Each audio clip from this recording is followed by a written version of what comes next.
Hello, नमस्ते। कैसे हैं आप लोग? मैं आप लोगों से एक तरफा बातचीत कर रही हूँ। कैसे हैं पूछ लेती हूँ, जवाब सुनता नहीं है। लेकिन चूंकि साहित्य पढ़ाती हूँ तो मान के चलती हूँ कि ये वीडियो आप कैसे न कैसे देखोगे और मन ही मन जवाब ज़रूर दोगे कि हाँ मैम हम ठीक हैं। तो बीए पार्ट सेकंड की इस क्लास में आपका स्वागत है। 2 किताबों में से 10 एकांकी को हमने अभी शुरू कर रखा है। 10 एकांकी के 5 पार्ट मैंने बेतरतीबी से सिलसिलेवार फटाफट पढ़ाए। फिर मुझे महसूस हुआ कि 10 में से 5 पार्ट तो मैंने इतनी जल्दी पढ़ा दिए, लेकिन क्लास में तो मैं बहुत धीरे धीरे पढ़ाती हूँ, बहुत आराम से एक एक चीज़ को समझाती हूँ, एक एक गद्यांश पद्यांश की व्याख्या, विशेष, संदर्भ, प्रसंग सब कराती हूँ। तो ऐसे तो आपको पाठ समझ में नहीं आएगा। इसलिए मैंने फिर पहले पार्ट से मुख्य अंशों को व्याख्यायित करने का काम उठा लिया। तो हमने पिछले वीडियो में पहले पाठ 1 तोले अफीम की कीमत के महत्वपूर्ण गद्यांशों की व्याख्या की थी। उसी क्रम में आज उसके दूसरे महत्वपूर्ण गद्यांशों की हम व्याख्या करेंगे।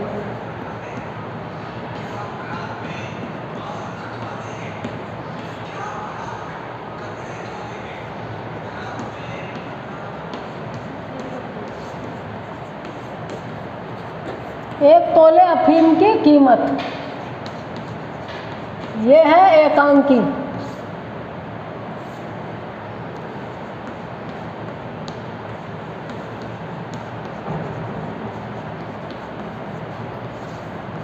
डॉक्टर रामकुमार वर्मा। हम करेंगे इस एकांकी के प्रमुख अंशों की व्याख्या। तो मैं पहले गद्यांश पढ़ूंगी। पिछले दिन हमने पेज नंबर 38 से शुरुआती गद्यांश की व्याख्या की थी और पेज नंबर 37 से भी। पेज नंबर 38 पे रामदीन जहाँ लिखा है वो मिस प्रिंट है, रामदीन नहीं बल्कि मुरारी मोहन सोच रहा है अब ठीक है पीछा छूटा शैतान से। इसे में आगे जाकर के किस्मत की बात, दुकान की सब अफीम खत्म हो जाए, लेकिन क्या मुरारी अपने काम में चूक सकता है? 1 तोला अलग निकाल कर रखी तो ली, मेज के ड्रॉअर में से अफीम निकालता है। यह है, मैं ग्रेजुएट हूँ, पिताजी के कहने से मैं अपने कल्चर को किल नहीं कर सकता।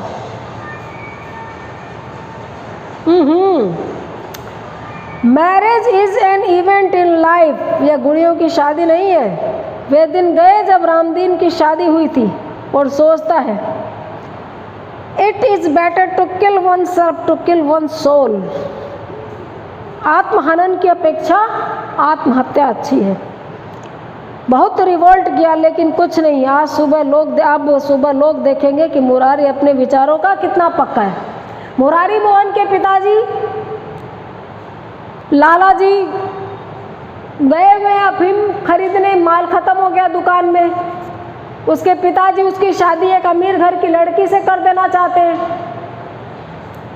और मुरारी मोहन अपने विचारों की लड़की से शादी करना चाहता है, चाहे दहेज हो या नहीं हो। उसको दहेज नहीं चाहिए, वैचारिक साम्यता चाहिए, सामंजस्य वाली लड़की चाहिए। पिताजी मान नहीं रहे हैं तो वो कह रहा है कि दुकान में सब अफीम खत्म हो गई और फिर शेखी भगाड़ने के अंदाज में। लेकिन मुरारी मोहन अपने काम में चूक थोड़ी सकता है। 1 तोला अफीम छुपा के रख ही ली और ये रामदीन जाता नहीं था, चलो चला गया पीछा छूटा, अब मैं देखता हूँ। पिताजी चाहते हैं कि मैं किसी भी लड़की से शादी कर लूँ, ऐसा नहीं होगा। विवाह गुड्डे गुड़ियों का खेल नहीं है। और जीवन में मैंने बहुत कोशिश कर ली, मैंने नहीं उसने। मुरारी मोहन सोचता है कि उसने बहुत जिद कर ली, बहुत कोशिश कर ली, लेकिन आखिर किसी क्रांति का, किसी रिवोल्ट का कोई नतीजा नहीं निकला, विद्रोह का नतीजा नहीं निकला। अब वो दिखा देगा अपने प्राणों का अंत करके कि वो हार नहीं सकता, वो मर सकता है। वो शादी करेगा तो अपनी पसंद की लड़की से, वरना मर जाएगा। दुनिया देखेगी मुरारी मोहन अपनी धुन का कितना पक्का था, इरादे पर कितना अटल था। यह इस गद्यांश की का भावार्थ है। प्रसंग, संदर्भ, व्याख्या और विशेष 4 माध्यमों से हम इसको कंप्लीट करेंगे। तो प्रसंग में हम लिखेंगे प्रस्तुत गद्यांश 1 तोले अफीम की कीमत से उद्धृत है, जो समादृत एकांकीकार डॉक्टर रामकुमार वर्मा द्वारा रचित है। अब संदर्भ में हम पूर्व गद्यांश को लिखेंगे, उसकी बात करेंगे जिसकी वजह से कहना पड़ा। मुरारी मोहन के पिताजी उसकी शादी दहेज के लोभ में किसी भी लड़की से कर देना चाहते हैं और मुरारी मोहन को ये मंजूर नहीं है, तो वो अपनी आत्महत्या करना चाहता है। और इस संदर्भ में आत्महत्या करने के पहले जो विचार उसके मन में आते हैं उसी का यहाँ पर चित्रण किया गया है। फिर अब व्याख्या में बिल्कुल वही शब्द बदल देंगे, अर्थ नहीं बदलेंगे कि किस्मत की बात है दुकान की सब अफीम खत्म हो जाए, लेकिन क्या मुरारी अपने काम में चूक सकता है? भले ही सारी अफीम खत्म हो गई, बाई चांस है दुकान में कोई अफीम नहीं बची, माल खत्म हो गया, लेकिन मुरारी मोहन अपने काम में नहीं चुकेगा। एक प्रकार की गर्भोक्ति है उसके कथन में। एक तोला अलग निकाल के उसने रख लिया आखिर, और फिर मेज खोल के दराज में से निकाल के देखता है और वो बोलता है कि वो एक ग्रेजुएट है। उसके पिताजी कहने से वो अपनी संस्कृति की हत्या नहीं कर सकता। उसकी संस्कृति यानी युवा पीढ़ी की संस्कृति जिसमें जीवन साथी अपनी पसंद से चुना जाता है। Marriage is an event in life. विवाह जो है जीवन में एक प्रमुख घटना है। विवाह ऐसे नहीं है कि हो गया चलो आज हो गया कल टूट जाएगा। गुड्डे गुड़ियों की शादी नहीं है। वे दिन चले गए जब रामदीन की शादी हुई थी। रामदीन की शादी उसके पिताजी ने लगाई थी, अपने पत्नी को उसने देखा भी नहीं था, ये बात उसको याद आता है। और उसके बाद वो सोचता है कि अपने आप का मन मारने से अच्छा है कि अपने को ही मार दिया जाए। और बहुत कोशिश की लेकिन वो जीत नहीं पाया। अब वो सुबह लोगों को दिखाएगा कि वो मरकर कितना अपनी बात पे अटल रह सका। ये इसकी हो गई व्याख्या, प्रसंग संदर्भ व्याख्या। और चौथा पॉइंट है विशेष। विशेष में लिखना है कि मुरारी मोहन दहेज का लोभी नहीं है, वो जीवन साथी अपनी पसंद का पाने को प्रतिबद्ध है। दूसरा, इस एकांकी से पढ़कर पता चलता है कि उस जमाने में भी मुरारी मोहन जैसे लड़के हुआ करते थे।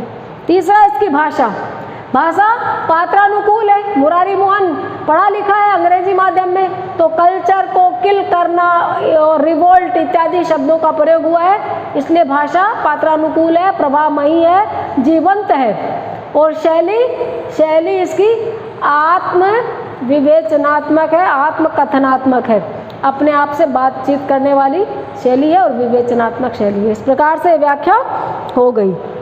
इसके बाद पेज नंबर 39। लोग समझेंगे कि मैं सो रहा हूँ, जलाने की कोशिश करेंगे, मजा आएगा, लेकिन मुझे क्या। बेंच पर लेटता है और गोली हाथ में उठाता है। मुरारी, तुम भी अपने विचारों के कितने पक्के हो, अपने सिद्धांतों के लिए जिंदगी को ठोकर मार दी। अब खा जाऊं। 1 2 अचानक उठता, अरे मैंने तो पत्र लिखा ही नहीं। मेरे मरने के बाद मुमकिन है पुलिस वाले बाबूजी को तंग करें। करने दो, मुझे भी उन्होंने बहुत तंग किया। फिर सोचता है लेकिन नहीं, मरने के बाद भी क्या दुश्मनी, अच्छा लिख देता हूँ। अफीम की गोली को मेज पर रखकर बैठता है और पत्र लिखते हुए पढ़ता है। यहाँ तक कि एक व्याख्या फिर बनती है। मुरारी मोहन ने गोली ले ली और सोच रहा है कि लोग सोचेंगे वो खाकर गोली सो गया है और जगाने की कोशिश करेंगे, कितना मजा आएगा। अपनी आत्महत्या की कल्पना करके, अपने मरने के बाद के समय की कल्पना करके वह एक्साइटेड है। लोग सोचेंगे कितना धुन का पक्का है। अपने सिद्धांतों के लिए मुरारी मोहन ने जिंदगी को लात मार दी, मरना चुन लिया। ये कहकर, ये सोचकर वो बेंच पर लेट जाता है कि मैं सोया सोया दिखूंगा, वह लोगों को सोया हुआ प्रतीत होगा। और गोली हाथ में लेता है, गोली से बात कर रहा है। कितने विचारों के पक्के हो, अपने सिद्धांतों के लिए ठोकर मार दी। गोली को बोलता है खा लूं, 1 2। और इतने में उसको याद आता है कि उसने चिट्ठी नहीं लिखी, आत्महत्या के पहले पत्र नहीं लिखा। हो सकता है उसके मरने के बाद पुलिस उसके पिताजी को मारे पीटे तंग करे। तो एक बार तो एक कुटिल ख्याल उसके मन में आता है कि बहुत अच्छा होगा, मेरे पिताजी ने मुझे कम तंग थोड़ी किया है। लेकिन उसके बाद उसकी मासूमियत फिर जाग जाती है और सोचता है कि मरने के बाद भी क्या दुश्मनी, मैं चिट्ठी लिख ही देता हूँ, क्यों पुलिस मेरे पिताजी को तंग करे। ऐसा सोचकर मुरारी मोहन बैठ जाता है और चिट्ठी लिखने की शुरुआत कर देता है। इस तरह से आज हमने इस गद्य एकांकी से 2 गद्यांशों की व्याख्या करी मैं उम्मीद करती हूँ कि आप रुचि ले रहे होंगे, पूरे इंटरेस्ट के साथ वीडियो देख रहे होंगे। आप लोगों के निश्चित रूप से ये काम के वीडियो हैं। मैं आपको आश्वासन देती हूँ, वादा करती हूँ कि आप इन वीडियो से ज़रूर हर बार कुछ न कुछ नया सीखेंगे। आपका सिलेबस पूरा हो रहा है। आपसे मैं ये उम्मीद करती हूँ कि लगातार मेरे साथ बने रहिए। नए नए पार्ट को, नए नए चैप्टर को मैं आपके सामने रखती रहूँगी और आपको मनोरंजक, रोचक तरीके से चीज़ें मुहैया करवाती रहूँगी। हेलो, नमस्ते, कैसे हैं आप लोग?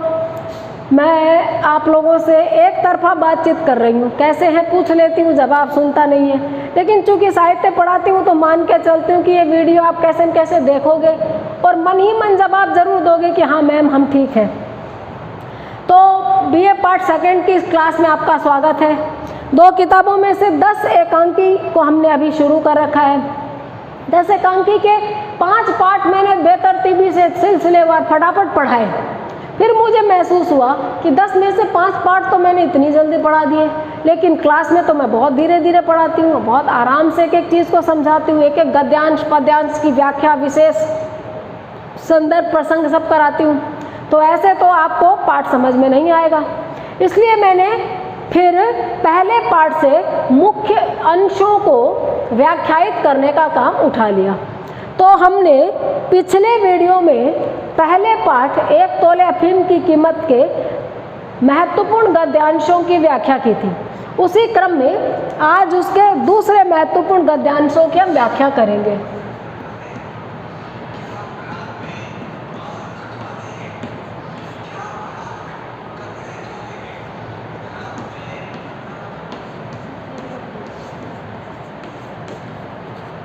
एक तोले अफीम की कीमत, ये है एकांकी।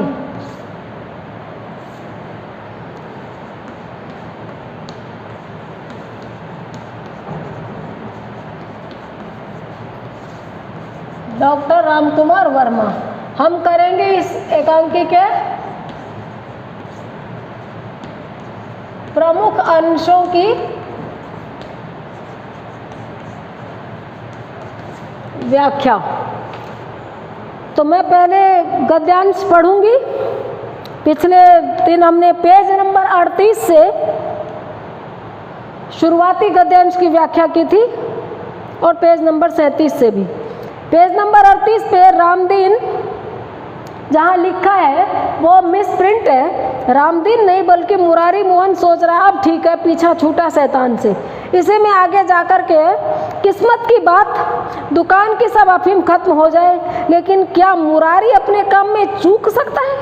1 तोला अलग निकाल कर रखी तो ली, मेज के ड्रॉअर में से अफीम निकालता यह है मैं ग्रेजुएट हूँ, पिताजी के कहने से मैं अपने कल्चर को किल नहीं कर सकता।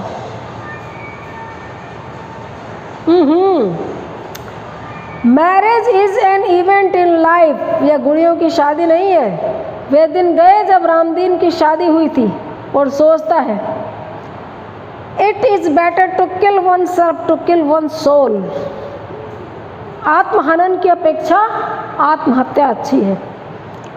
बहुत रिवोल्ट किया लेकिन कुछ नहीं। अब सुबह लोग देखेंगे कि मुरारी अपने विचारों का कितना पक्का है। मुरारी मोहन के पिताजी लाला जी गए हुए अफीम खरीदने, माल खत्म हो गया दुकान में। उसके पिताजी उसकी शादी एक अमीर घर की लड़की से कर देना चाहते हैं और मुरारी मोहन अपने विचारों की लड़की से शादी करना चाहता है, चाहे दहेज हो या नहीं हो। उसको दहेज नहीं चाहिए, वैचारिक साम्यता चाहिए, सामंजस्य वाली लड़की चाहिए।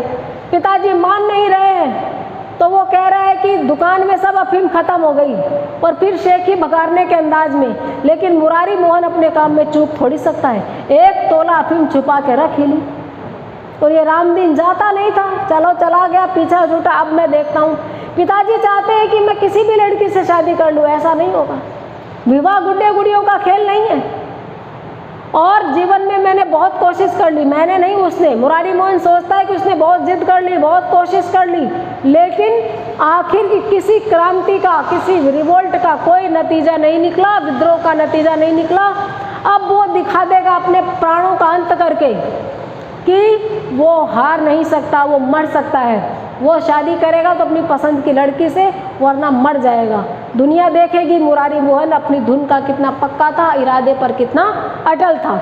ये इस गद्यांश की का भावार्थ है। प्रसंग, संदर्भ, व्याख्या और विशेष 4 माध्यमों से हम इसको कंप्लीट करेंगे। तो प्रसंग में हम लिखेंगे प्रस्तुत गद्यांश 1 तोले अफीम की कीमत से उद्धृत है, जो सम्मानित एकांकीकार डॉक्टर राम कुमार वर्मा द्वारा रचित है। अब संदर्भ में हम पूर्व गद्यांश को लिखेंगे, उसकी बात करेंगे जिसकी वजह से कहना पड़ा। मुरारी मोहन के पिताजी उसकी शादी दहेज के लोभ में किसी भी लड़की से कर देना चाहते हैं और मुरारी मोहन को ये मंजूर नहीं है, तो वो अपनी आत्महत्या करना चाहता है। और इस संदर्भ में आत्महत्या करने के पहले जो विचार उसके मन में आते हैं उसी का यहाँ पर चित्रण किया गया है। फिर अब व्याख्या में बिल्कुल वही शब्द बदल देंगे, अर्थ नहीं बदलेंगे कि किस्मत की बात है दुकान की सब अफीम खत्म हो जाए, लेकिन क्या मुरारी अपने काम में चूक सकता है? भले ही सारी अफीम खत्म हो गई, बाई चांस है दुकान में कोई अफीम नहीं बची, माल खत्म हो गया, लेकिन मुरारी मोहन अपने काम में नहीं चूकेगा। एक प्रकार की गर्भोक्ति है उसके कथन में। 1 तोला अलग निकाल के उसने रख ही लिया आखिर, और फिर मेज खोल के दराज में से निकाल के देखता है और वो बोलता है कि वो एक ग्रेजुएट है। उसके पिताजी कहने से वो अपनी संस्कृति की हत्या नहीं कर सकता। उसकी संस्कृति यानी युवा पीढ़ी की संस्कृति, जिसमें जीवन साथी अपनी पसंद से चुना जाता है। Marriage is an event in life. विवाह जो है जीवन में एक प्रमुख घटना है। विवाह ऐसे नहीं है कि हो गया चलो आज हो गया कल टूट जाएगा। गुड्डे गुड़ियों की शादी नहीं है। वे दिन चले गए जब रामदीन की शादी हुई थी। रामदीन की शादी उसके पिताजी ने लगाई थी, अपने पत्नी को उसने देखा भी नहीं था। ये बात उसको याद आता है और उसके बाद वो सोचता है कि अपने आप का मन मारने से अच्छा है कि अपने को ही मार दिया जाए। और बहुत कोशिश की लेकिन वो जीत नहीं पाया। अब वो सुबह लोगों को दिखाएगा कि वो मरकर कितना अपनी बात पे अटल रह सका। ये इसकी हो गई व्याख्या। प्रसंग, संदर्भ, व्याख्या और चौथा पॉइंट है विशेष। विशेष में लिखना है कि मुरारी मोहन दहेज का लोभी नहीं है, वो जीवन साथी अपनी पसंद का पाने को प्रतिबद्ध है। दूसरा, इस एकांकी से पढ़कर पता चलता है कि उस जमाने में भी मुरारी मोहन जैसे लड़के हुआ करते थे।